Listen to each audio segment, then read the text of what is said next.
చిత్తూరు జిల్లా కుప్పంలో తెలుగుదేశం పార్టీ జాతీయ అధ్యక్షుడు నారా చంద్రబాబు నాయుడు తరపున ఎన్నికల ప్రచారంలో పీఎంకే అధ్యక్షుడు మాజీ కేంద్ర ఆరోగ్య శాఖ మంత్రి అన్భూమణి రామదాస్ పాల్గొన్నారు. కుప్పం తెలుగుదేశం పార్టీ కార్యాలయ ఆవరణలో నిర్వహించిన వన్యకుల క్షత్రియ ఆత్మీయ సమావేశంలో అన్భూమణి రామదాస్ మాట్లాడారు. హైదరాబాద్ ను మహారంగంగా తీర్చిదిద్దిన ఘనత చంద్రబాబు నాయుడుకు దక్కుతుందని, గత 5 సంవత్సరాల్లో ఆంధ్రప్రదేశ్ రాష్ట్రంలో ఎటువంటి అభివృద్ధి జరగలేదని, ఆంధ్రప్రదేశ్ అభివృద్ధి చెందాలంటే చంద్రబాబు ముఖ్యమంత్రి కావాలని, చంద్రబాబుని గెలిపిస్తే బీసీలకు రక్షణ చట్టం తీసుకొస్తారని, ఉద్యోగాలు రావాలంటే చంద్రబాబు అధికారంలోకి రావాలని తెలిపారు.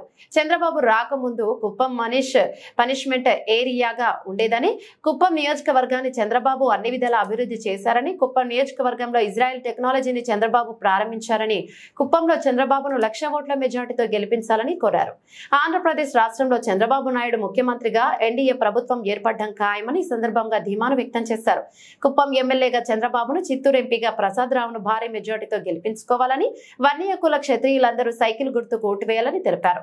కార్యక్రమంలో MLC Kanchela Srikanth, Chittoor Telugu Desam party parliament అభ్యర్థి Prasad Rao, Kuppam TDP incharge PS Muniratnam, రాష్ట్ర టీడీపీ పార్టీ వన్యకుల క్షత్రియ అధ్యక్షులు జిఎం రాజు, కుప్పం టీడీపీ సమన్వయ కమిటీ అధ్యక్షుడు చంద్రశేఖర్ తదితరులతో పాటు తెలుగుదేశం పార్టీ నాయకులు, కార్యకర్తలు, వన్యకుల క్షత్రియ కులస్తులు మరియు పెద్ద ఎత్తున పాల్గొన్నారు.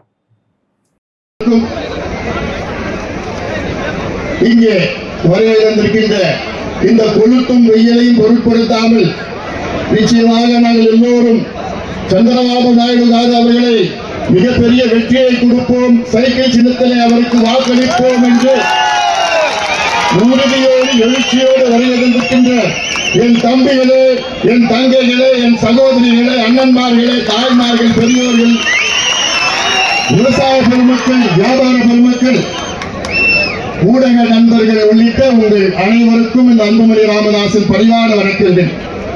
உங்களை இன்று சந்திப்பதில் எனக்கு மிக மிக மகிழ்ச்சி.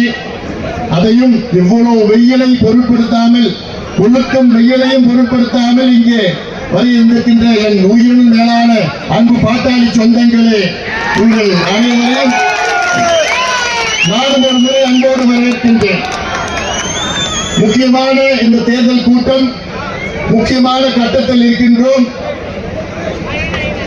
இன்னும் 3 நாட்களில் தேர்தல் நடைபெற இருக்கிறது.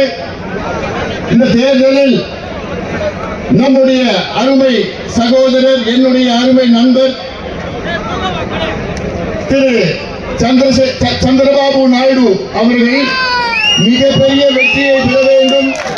இந்த குப்பம் தொகுதியில் மட்டுமல்ல, ஆந்திரப்பிரதேசில் வெற்றி பெற்று ஆந்திரப்பிரதேசின் முதலமைச்சராக சந்திரபாபு நாயுடு அவர்கள் வர வேண்டும். இது நம்முடைய இடமான காவலர், சமூக நீதி போராளி மருத்துவர் ஐயா அவருடைய அன்பு கட்டளை.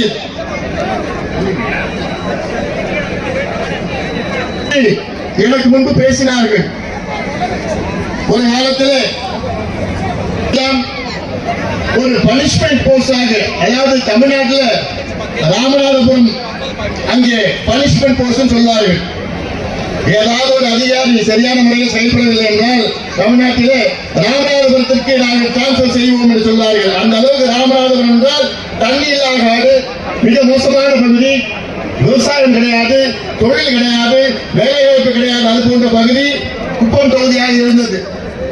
1985 பிறகு சந்திரபாபு நாயுடு அவர்கள் இந்த தொகுதியின் வந்து போட்டியிட்ட நேரத்திலே தான் இந்த தொகுதிக்கு, இந்த பகுதிக்கு வளர்ச்சி வந்து அடைந்திருக்கிறது.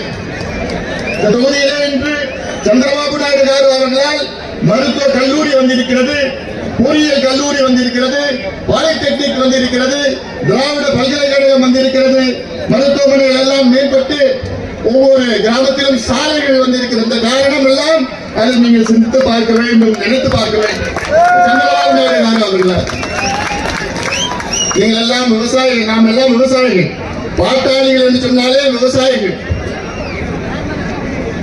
அப்படிப்பட்ட விவசாயிகளுக்கு இஸ்ரேல் நாட்டில் சென்று அங்கே இருக்கின்ற தொழில்நுட்பத்தை கொண்டு வந்து இவர்களுக்கெல்லாம் பல திட்டங்களை கொடுத்து வருகின்றார் சந்திரபாபு நாயுடு அவர்கள். என்னுடைய ஆசை, சந்திரபாபு நாயுடு அவர்கள் குறைந்தது 1,00,000 வாக்குகள் வித்தியாசத்திலே வெற்றி பெற வேண்டும். இது ஏதோ ஒரு சமுதாயம் சார்ந்த பிரச்சனை கிடையாது. அனைத்து சமுதாயங்களும் சேர்ந்து சந்திரபாபு நாயுடு அவர்களை உங்களுடைய சட்டமன்ற உறுப்பினராக மட்டுமல்ல, உங்களுடைய முதலமைச்சராக தேர்வு செய்ய வேண்டும். உங்களுடைய முதலமைச்சராக வேண்டும். எதற்கு நான் சொல்லியிருந்தேன் தெரியுமா? கடந்த கால வரலாறு என்று சொன்னால், வெள்ளையர்கள் தமிழ்நாட்டை ஆட்சி செய்கின்ற காலம், தமிழ்நாட்டில் இந்தியாவை ஆட்சி செய்கின்ற காலத்திலே அப்பொழுது இது மெட்ராஸ் மாகாணம், சென்னை மெட்ராஸ் பிரசிடென்சியாக இருந்தது. மெட்ராஸ் பிரசிடென்சி என்றால் ஹைதராபாத்திற்கு தெற்க, பிறகு மைசூர் ராஜ்யம் அது இல்லாமல், கேரளாவிலே திரவங்கோர் ராஜ்யம் அது இல்லாமல் மற்ற பகுதியெல்லாம் மெட்ராஸ் மாகாணமாக, சென்னை மெட்ராஸ் பிரசிடென்சியாக இருந்தது. அதன் பிறகுதான் சுதந்திரம் கிடைத்து 1950 மாநிலமாக மாறியது, மெட்ராஸ் ஸ்டேட்டாக மாறியது. 1953 தான் ஆந்திர பிரதேசம் என்று உருவாக்கப்பட்டு 1956 தான் ஒருங்கிணைந்த ஆந்திர பிரதேசம், அதாவது ஹைதராபாத் ஸ்டேட், ஹைதராபாத் மாநிலத்தை உட்பட்டு ஒருங்கிணைந்த ஆந்திர பிரதேசமாக 1956 தான் உருவாக்கப்பட்டது. இந்த வரலாறு ஏன் சொல்றேன்னா, அன்றிலிருந்து சந்திரபாபு நாயுடு அவர்கள் ஒருங்கிணைந்த ஆந்திராவின் முதலமைச்சராக வருவதற்கு முன்பாக ஆந்திர பிரதேசத்தில் வாழ்கின்ற மக்கள், உங்களுக்கு என்ன தேவை இருந்தாலும் நீங்கள் சென்னைக்கு செல்ல வேண்டும். உங்களுக்கு படிக்க வேணுமா, சென்னைக்கு போகணும். கல்லூரி வேணுமா, சென்னைக்கு போகணும். சாதாரணமா மிகப்பெரிய வெற்றி பெறலாம். ஆனால் அவர் இல்ல, நான் குப்பம் தொகுதியில் தான் நிற்பேன், இங்க இருக்கின்ற மக்களை நான் முன்னேற்றம் அடைவேன், இதுதான் என்னுடைய வாழ்க்கை லட்சியம் என்று சொல்லுகின்ற சந்திரபாபு நாயுடு அவர்கள். எவ்வளவு முன்னேற்றங்கள் உங்களுக்கு கிடைக்கும், நிச்சயமாக கிடைக்கும். அந்த முன்னேற்றங்கள் கடந்த 5 ஆண்டு காலம் அது தடை செய்யப்பட்டிருக்கிறது. 5 ஆண்டு காலம் அந்த திட்டம் எல்லாம் உங்களுக்கு வந்து சேரவில்லை, முன்னேற்றம் கிடைக்கவில்லை. கிடைக்க வேண்டும் என்றால் இந்த தொகுதியிலே உங்களுக்கு நான் இன்னொரு கேள்வி, உங்களுக்கு முதலமைச்சர் வேணுமா இல்ல சாதாரண எம்எல்ஏ வேணுமா? முதலமைச்சர் வேணுமா சாதாரண எம்எல்ஏ வேணுமா? முதலமைச்சர் வேணும்னா சந்திரபாபு நாயுடு கார் அவர்களை 1 லட்சம் வாக்குகள் வித்தியாசத்திலே அவர்களை நீங்கள் வெற்றி பெற வைக்க வேண்டும். அவருடைய வெற்றி முடிவாகிவிட்டது. இன்னும் எவ்வளவு மார்ஜின் தான் எனக்கு, ஏன்னா 50,000 60,000 1 லட்சம் வாக்குகள் வித்தியாசத்தில் அவர் வெற்றி பெற்றால்தான் அது நமக்கு பெருமை, நமக்கு அழகு. ஆந்திர பிரதேச முதலமைச்சராக இருப்பவர் சந்திரபாபு நாயுடுக்கு, அதுக்கு அவருக்கு பெருமை அது. அதனால் மீண்டும் உங்களுக்கு சொல்லுகின்றேன், சந்திரபாபு நாயுடு மட்டுமில்லை, நானும் உங்களுக்கு உத்தரவாதம் அளிக்கின்றேன். இந்த தொகுதி, இந்த குப்பம் தொகுதி மட்டுமல்ல, இந்த பகுதியினுடைய வளர்ச்சி, நானும் அதில் இணைந்து உங்கள் பகுதிக்கு வளர்ச்சியை கொண்டு வர அதை நானும் என்னுடைய முயற்சியை நான் செய்வேன். அது என்னுடைய உறுதியாக நான் தருகின்றேன்.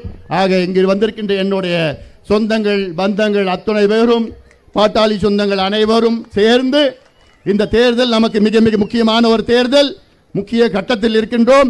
இந்த தேர்தலிலே நமக்கு நீங்கள் எல்லோரும் சேர்ந்து நம்முடைய சைக்கிள் சின்னத்திலே வாக்களித்து என்னுடைய சந்திரபாபு நாயுடு கார் அவர்களுக்கு மிகப்பெரிய வெற்றியை தாருங்கள். அதே போன்று நாடாளுமன்ற தொகுதியில் பிரசாத் ராவ் அவர்களுக்கு சைக்கிள் சின்னத்திலே மிகப்பெரிய வெற்றியை தர வேண்டும் தர வேண்டும் தர வேண்டும் என்று சொல்லி பாசத்தோடு நன்றியோடு விடைபெறுகின்றேன். நன்றி, வணக்கம்.